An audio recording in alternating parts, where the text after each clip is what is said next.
இயேசுவில் இனியவர்களே, மீண்டும் இதே மாதத்தில் நாம் இந்த வாசகத்தை கேட்கிறோம். பெரும் சுமை சுமந்து சோர்ந்து இருப்பவர்களே, எல்லாரும் என்னிடம் வாருங்கள். இதில் 2 விதமான கேள்வி எனக்கு எழுந்தது. வழக்கமா நாம் யாரை எதிர்பார்ப்போம்? எப்படிப்பட்ட மனிதரோடு உறவாட வேண்டும் என்று சொல்லி நாம் ஆசைப்படுவோம்? வகுப்பிலேயோ, பணி செய்கிற இடத்திலேயோ அல்லது பொது இடங்களிலோ நீங்கள் இருக்கிறீர்கள், ஒரு குடும்பமாக இருக்கிறீர்கள், ஒரு கூடுகைக்காகவோ அல்லது ஏதாவது ஒரு வேலைக்காக சும்மாவோ நீங்கள் இருக்கிறீர்கள் சொன்னால் நீங்கள் யாரு கூட இருக்கணும்னு ஆசைப்படுவீங்க? யார் சோகமா, வேதனையோடு, அழுகையோடு உட்கார்ந்துருக்கிறாங்களோ அவங்க பக்கத்தில் இருக்கணும்னு ஆசைப்படுவீங்களா? சந்தோஷமாக சிரிச்ச முகத்தோடு இருக்கிற எல்லாத்தையும் கலாய்ச்சிக்கிட்டு மகிழ்ச்சியாக இருக்கிற மனிதரோடு இருக்கணும்னு ஆசைப்படுவீங்களா? ஒரு டீம் பிரிங்க, 4 டீமாக பிரிஞ்சுடுங்க அப்படின்னு சொன்னால் நீங்கள் யாரை கூப்பிடுவீங்க? ஒரு 4 டீமாக பிரிங்க, சின்ன பசங்க நீங்கள் உங்களோட எல்லோரும் ஒன்றா வாங்க, அமைதியாக இருங்க, சேர்ந்து உட்காருங்க அப்படின்னு சொன்னால் யார் கூட சேர்ந்து உட்காருவீங்க? நீங்கள் சிரித்து பேசினா யார் கண்டுட மாட்டாங்களோ, எப்படி நீங்கள் கோயிலில் பேசுகிறத கண்டுடாத மாதிரி பேசுகிறத யார் கண்டுட மாட்டாங்களோ, யார் கூட இருந்தால் சிரிச்சுட்டு இருக்கலாமோ அவங்க கூட போய் உட்காரும். அப்படி தானே, இயல்பா அப்படி தானே. ஒரு டீம் பிரிங்கன்னு சொன்ன உடனே யாரெல்லாம் சோகமாக இருக்கிறீங்களோ, யாருக்கெல்லாம் விளையாட தெரியாதோ, யார் உட்கார்ந்த இடத்த விட்டு அசைய மாட்டீங்களோ அவங்களாம் வாங்க, நம்மளாம் ஒரு டீம் தான் இருப்போம்னு சொல்லுவீங்களா? சொல்ல மாட்டோம். அப்போ இயேசு சொல்லுகிற முதல் வார்த்தையே மிகப்பெரிய ஒரு ஆச்சரியமாக இருக்கு. பெரும் சுமை சுமந்து சோர்ந்து இருப்பவர்களே வாருங்க. நீ சந்தோஷமா இருக்கவங்களாம் என்கிட்ட வா அப்படின்னு சொல்லல. இயேசு வந்ததே மிக ஒரு பெரிய பிரச்சனைக்கு தான். மிகப்பெரிய பாரமான அந்த உலகத்தை, பாவமான உலகத்தை, கடவுளுடைய அன்பிலிருந்து பிரிந்து போய் இருக்கிற உலகத்தை மீட்க வேண்டும் என்று வருகிறார். அந்த மீட்பு எளிதான காரியம் அல்ல. இயேசு மிக கடினப்பட்டு தான் அதை செய்ய வேண்டும். எந்த அளவிற்கு கடினமான ஒன்று என்று சொன்னால், அவரே அந்த சாவை நினைத்து பயந்து, தந்தையே கூடுமானால் இந்த துன்பக்கிண்ணம் என்னை விட்டு அகன்று போகட்டும் என்று சொல்கிறார். அப்படிப்பட்ட ஒரு துன்பத்தில் இருக்கிற மனுஷன் அவரிடம் சொல்லுகிறார், பெரும் சுமை சுமந்து சோர்ந்து இருப்பவர்களை எல்லாரும் இடவார். உதாரணத்துக்கு நீங்கள் சோகமாக இருக்கிறீங்கன்னு, ஏதோ ஒரு பிரச்சனை, நல்லதோ கெட்டதோ ஏதோ ஒன்று, நீங்கள் சோகமாக இருக்கிறீங்க. அப்போ ஒருத்தர் தெரியுமா என் வாழ்க்கையில் என்ன பட்டோம்னா இன்னைக்கு என்ன நடந்துச்சு தெரியுமா அப்படின்னு சொன்னால் என்ன சொல்லுவான்? நானே ஊரில் பட்ட பிரச்சனையெல்லாம் கட்டிட்டு அழுதுட்டு நடக்கேன், நீ என்கிட்ட அழுதுட்டு நடக்கிறியா? நான் யார்கிட்ட போய் சொல்லுவேன்? என் பிரச்சனையை சொல்கிறதுக்கே ஆள் இல்லை, என்கிட்ட இருந்து கத்துத தூர போறியா இல்லையா? மனசுல கொஞ்சம் நேரம் நிம்மதியாக அவர் சொல்லுவோம். இயேசுவே அவ்வளோ பெரிய பிரச்சனையில் இருக்கார். ஆனால் இயேசு என்ன சொல்கிறாரு? பெரும் சுமை சுமந்து சோர்ந்து இருப்பவர்களே எல்லாரும் என்னிடம் வாருங்கள். அதை எப்படி பார்ப்பது, எப்படி புரிந்து கொள்வது? ஏன் இவ்வளவு பெரிய ஒரு கேள்வி? குழப்பமாகத்தான் இருக்கும். இனி இவர்களே, நமது ஊர்களில் அப்பப்போ நீங்கள் ஒரு சத்தத்தை கேட்பீங்க. பழைய பாத்திரம், பழைய இரும்பு கம்பிகள், தேவையில்லாத பொருட்களை வச்சுருவங்கலாம் என்ன செய்யுங்க, அதை போடுங்க அப்படின்னு ஒரு வண்டி வரும், போடுதானா? அதுக்கு பதிலாக ஒன்று உங்களுக்கு பணம் கொடுப்பாங்க, இல்லை பொருள் கொடுப்பாங்க, இல்லை காய்கறி கொடுப்பாங்க, இல்லை பழங்கள் கொடுப்பாங்க, ஏதாவது கொடுப்பாங்க. நீங்கள் அவங்ககிட்ட பழைய பாத்திரத்தெல்லாம் போடலாம், போட மாட்டீங்களா?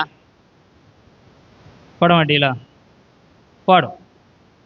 ஒன்றுத்துக்கும் உதவாது அப்படிங்கிற பாத்திரத்தை போடுவீங்க. ஒன்றுத்துக்கும் உதவாத பாத்திரத்தை சும்மா கொடுப்பீங்களா? அந்த பாத்திரத்தை விட கொஞ்சம் அதிகமாக பொருள் ஏதாவது கிடைச்சிச்சுன்னா, ஒரு நல்ல பாத்திரம் கிடைக்கும்னா, பழங்கள் கிடைக்கும்னா, குறைஞ்சபட்சம் 4 காய்கறியாக கிடைச்சா தான் நிச்சயம் கொடுப்போம். ஒன்றுமே இல்லாத பாத்திரம் அதை வாங்கிட்டு போய் அவர் என்ன செய்யப்படுறாரு? அதுவே உங்களுக்கு வேண்டாம்னு சொல்லி தூர எரிஞ்சிருப்பீங்க, வீட்டை விட்டு வெளியே போட்டிருப்பீங்க, குப்பையில் கடந்திருக்கோம். சரி ஒரு பழமாவது வாங்கி தின்னுக்கலாம்னு சொல்லி தான் அந்த பாத்திரத்தை போட்டிருப்போம். அப்படித்தானா? உங்களுக்கு வேண்டாம் என்று ஒதுக்கப்பட்டதை ஒருவர் எடுத்துக்கொண்டு செல்கிறார், அதை வைத்து அவர் வாழ்கிறார். அப்ப இனியவர்களே, பெரும் சுமை சுமந்து சோர்ந்து இருப்பவர்களை இயேசு அழைப்பதை நான் இந்த கோணத்தில் பார்க்கலாம் என்று நினைக்கிறேன். உங்களுக்கு அது தேவையில்லாதது, உங்களுக்கு அது கஷ்டமானது, உங்களுக்கு அது உபயோகம் இல்லாதது, நீங்க தூக்கி தூர எறிஞ்ச ஒரு காரியம். ஆனால் அது இன்னொருவருக்கு வாழ்வு கொடுப்பதாக, இன்னொருவருடைய வீட்டில் அடுப்பெரிப்பதற்கு உதவி செய்வதாக இருக்கிறது. இப்போ இயேசு கிறிஸ்து கூப்பிடுவதற்கு கூட இந்த காரணமாக கூட இருக்கும். பெரும் சுமை சுமந்திருப்பவர்களை எல்லாரும் வாங்க, உங்களுக்கு அது தேவையில்லாத சுமையாக இருக்கலாம், ஒருவேளை அது எனக்கு பயன்படும், அதனால் அதை வச்சுட்டு ஏன் சுமையை நீ தூக்கிட்டு போ. எப்பவுமே இன்னொருவருக்கு பயன்படாதது எனக்கு பயன்படும் அப்படிங்கிற நினைப்பு இந்த உலகத்தில் உண்டு. அப்போ இனியவர்களே, நீங்கள் ஏன் தேவையில்லாத பொருளை வச்சு இடத்த அடைக்குதுங்க ஏன் வருத்தப்பட்டு நடக்கிறீங்க? அது இடத்த தானே அடிக்குது, தேவையில்லை, அதை ஏன்ட்ட கொடுத்துட்டு நிம்மதியாக இருந்துட்டு போ. ஒன்றத்துக்கும் பயன்படாத பொருள், ஒரு பழமாவது கிடச்சிச்சே, 4-5 காய்கறியாவது கிடச்சிச்சே, சந்தோஷப்பட்டுக்க. பழைய பொருள் அதை கொடுத்து விடுகிறேன், புதிய பொருள் கிடைக்கிறது, சந்தோஷப்படுறோம்ல, அதே மாதிரி வச்சுக்க. பெரும் சுமையாக நீங்கள் வைத்திருப்பது என்ன? பொருள் இருக்கிறது, அந்த பொருள் இன்னொருவருக்கு பயன்படும், அது உங்களுக்கு பயன்படாது. அப்ப எனக்கு பயன்படாது, ஆனால் நான் வைத்திருக்கிறேன், எனக்கு தேவையில்லை, இன்னொருவருக்கு தேவைப்படும், அதில் பிரச்சனை கிடையாது. என்கிட்ட இருக்கிறது எனக்கு தேவையில்லை, அது நமக்கு சுமை, அது நமக்கு பாரம்.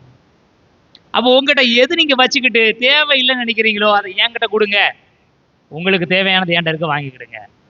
அதான் இயேசு கிறிஸ்து நமக்கு சொல்லக்கூடிய விஷயம். அப்ப நம்முடைய சுமைகள் எது?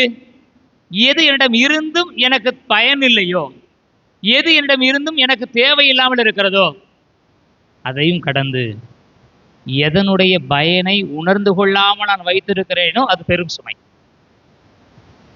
குடும்பத்துல கணவன் மனைவி பிள்ளைகள் பெற்றோர்கள்லாம் இருக்கிறோம், அப்படிதான் சகோதர சகோதரிகளாம் இருக்கிறோம். எவ்வளவு சண்டைகள் வருகிறது, எவ்வளவு குழப்பங்கள் வருகிறது, பிரச்சனைகள் வருகிறது. அவங்க கூட வாழ்றதே நமக்கு ஒரு பெரிய சுமையாக இருக்கிறது. ஏன்? அவருடைய தன்மைகளை நாம் புரிந்து கொள்ளவே இல்லை. எந்த கணவரை, எந்த மனைவி, எந்த பெற்றோரை, எந்த பிள்ளைகளை நாம் வெறுக்கிறோமோ, வீட்டை விட்டு வெளியே போங்க, அவங்க கூட நிறைய பேர் சிரிச்சு பேசிட்டு இருப்பாங்க. அவர்களுக்கு அவர்கள் ஒருபோதும் சுமை அல்ல. பல நேரங்களில் நம்மிடம் இருக்கிற பெரும் சுமை என்பது நம்மிடம் இருக்கிற ஒன்றை, ஒரு பொருளை, ஒரு மனிதரை, அவருடைய மதிப்பை நான் உணர்ந்து கொள்ளவில்லை, அவரோடு என்னால் இயல்பாக பழக முடியவில்லை, அவரோடு என்னால் இயல்பாக வாழ முடியவில்லை, அவரோடு சேர்ந்து சிரிக்க முடியவில்லை. அவர் நமக்கு பெரும் சுமை. ஆனால் மற்றவங்களுக்கு அவர் பயனுள்ளவர். என் வீட்டில் நடக்கிற ஒன்றும் இல்லாத பொருள், வேஸ்டான பொருள் இன்னொருவருக்கு பயனுள்ளது, அதை அவர் மகிழ்ச்சியோடு பெற்றுக்கொள்கிறார். தன்னிடம் இருக்கிற பொருளை கூட கொடுத்து விட்டு அதை வாங்கி கொள்கிறார். அப்போ இனியவர்களை பெரும் சுமையாக நான் பார்ப்பது நம்மிடம் இருக்கிற பொருளை அல்ல, மனிதரை அல்ல, அவர்களுடைய தன்மைகளை, அவர்களுடைய நிறைகுறைகளை, அவர்களுடைய விலை மதிப்பற்ற தன்மையை புரிந்து கொள்ளாத ஒரு நிலை. எனவே இயேசு கிறிஸ்து உங்க சுமையெல்லாம் என் மேலே சுமத்திட்டு போங்க அப்படின்னா என்னை இன்னும் கஷ்டப்படுத்திட்டு போங்கன்றல்ல. நீங்க ரொம்ப நல்ல பொருள் வச்சிருக்கிறீங்க, நீங்க ரொம்ப நல்ல மனிதரை வச்சிருக்கிறீங்க, ஆனால் அவர்கள் உங்களுக்கு பெரும் சுமையாக இருக்கிறாங்க, ஏன்ட்ட விட்டுட்டு போங்க, நான் சந்தோஷமா இருக்கிறேன். எப்படி நம்ம வீட்டில் இருக்கவங்க கூட நம்ம சந்தோஷமா வாழ முடியாது, அவங்களோட மற்றவங்க ரொம்ப சந்தோஷமா இருப்பாங்க. நம்ம வீட்டில் தான் நிம்மதி இருக்காது நினைப்போம், நம்ம வீட்டில் நிம்மதியை கொடுக்காத மனிதர்களோடு பல மனிதர்கள் நிம்மதியாக இருப்பார்கள், பல மனிதர்கள் சந்தோஷமாக இருப்பார்கள். அப்படி என்றால் பெரும் சுமையாக நாம் வைத்திருப்பவர்களை கடவுள்கிட்ட ஒப்படைத்து விடுவோம். அதுக்கு பதிலாக இன்னொரு பிளேஸ் வாங்கிட்டு வரவா, இன்னொரு ஆளை வாங்கிட்டு வரவா? அப்படி அல்ல. பெரும் சுமை என்பதை சரியாக புரிந்து கொள்ளுங்கள். அதுதான் இயேசு கொடுக்கிறது. என்னிடமிருந்து கற்றுக்கொள்ளுங்கள். எதுக்கு இயேசுட்ட இருந்து கற்றுக்கொள்ளணும்? எது எனக்கு சுமையோ அது இயேசுவுக்கு சுமை அல்ல. உங்களுடைய சுமைகளை என்னிடம் கொடுத்து விடுங்கள் என்று சொல்லி இயேசு கேட்கிறார் என்று சொன்னா, அந்த பொருளினுடைய மதிப்பு உனக்கு தெரியல, அதை என்கிட்ட கொடுத்துரு. அந்த பொருளினுடைய தன்மை உனக்கு புரியல, ஏன்ட்ட கொடுத்துரு. எனக்கு தான் தெரியும் அந்த பொருளை, இந்த மனிதனை எப்படி நடத்த வேண்டும் என்று. எனக்கு தான் அந்த மனிதரோடு எப்படி மகிழ்ச்சியாக வாழ வேண்டும் என்று தெரியும். உனக்கு சுமையா? ஏன்ட்ட கூட, நான் மகிழ்ச்சியா வச்சுக்கிறேன். இந்த பண்பை ஏன்ட்டு கத்துக்க. பயனில்லை என்று சொல்லி நினைக்கிற ஒரு பொருளை, ஒரு மனிதரை விலை மதிப்பற்றதாக கண்டு கொள்ளக்கூடிய ஒரு பாடத்தை என்னிடமிருந்து கற்றுக்கொள்ளுங்கள். அந்த பாடம், அந்த படிப்பினை உங்களுக்கு அழுத்தம் கொடுக்காது, மகிழ்ச்சி கொடுக்கும். அது ரொம்ப எளிது. ஒரு மனிதரை எளிதாக தீர்ப்பிடுவது போல எளிதாக ஏற்றுக்கொள்ளவும் முடியும், எளிதாக புறக்கணிப்பது போல எளிதாக அரவணைக்கவும் முடியும். அந்த சுமை எளிதானது, அந்த சுமை அழகானது. அப்போ இயேசு கிறிஸ்து பெரும் சுமையாக சுமந்து சோர்ந்திருப்பவர்களே என்கிட்ட வாங்க அப்படின்னு சொல்லி சொன்னாருன்னா காரணம் இதுதான். நீங்கள் கொடுக்குற பொருளினுடைய, நீங்கள் வைத்திருக்கிற மனிதருடைய மதிப்பும் அழகும் அறிவும் அர்த்தமும் உங்களுக்கு தெரியாது. அது உங்களுக்கு தான் சுமை, எனக்கல்ல. அதான் இயேசு கிறிஸ்து எப்பொழுதுமே எல்லா மனிதர்களையுமே ஏற்றுக்கொள்கிறார். எல்லாரும் என்கிட்ட வாங்க, எல்லாரும். நீ வா, நீ தேவைப்பட மாட்டா, நீ வராத அப்படிலாம் கிடையாது. எல்லாரும் என்கிட்ட வா, எல்லாரும் எனக்கு தேவைப்படுவேன். ஏன்னா உன் கூட எப்படி பழகணும்னு எனக்கு தெரியும். உன் கூட எப்படி சந்தோஷமா இருக்கணும் எனக்கு தெரியும். உன் மனைவிக்கு தெரியாம இருக்கலாம், உன் கணவருக்கு தெரியாம இருக்கலாம், உங்களுடைய பெற்றோர்களுக்கு பிள்ளைகளுக்கு தெரியாம இருக்கலாம். ஆனா எனக்கு தெரியும். எல்லாரும் என்கிட்ட வாங்க. எவ்வளவு சோகமா இருந்தாலும் பரவாயில்லவா, எவ்வளவு சந்தோஷமா இருந்தாலும் பரவாயில்லவா, எவ்வளவு பாரத்தோடு இருந்தாலும் வாருங்கள், உங்களோடு நான் மகிழ்ச்சியாக இருப்பேன், உங்களுடன் நான் சந்தோஷமாக இருப்பேன். எவ்வளவு ஒப்பற்ற ஒரு மதிப்பீட்டினை இயேசு நமக்கு கற்றுக் கொடுக்கிறார். எனவே நாம் சுமையாக நினைக்கிற மனிதர்களையும் உறவுகளையும் பொருட்களையினுடைய மதிப்புகளை அறிந்து கொள்ள முயற்சி செய்வோம். அது ரொம்ப அற்புதமான ஒரு வாழ்விற்கு நம்மை வழி நடத்தும். அதற்கான வரத்தை வழியிலே மன்றாடுவோம்.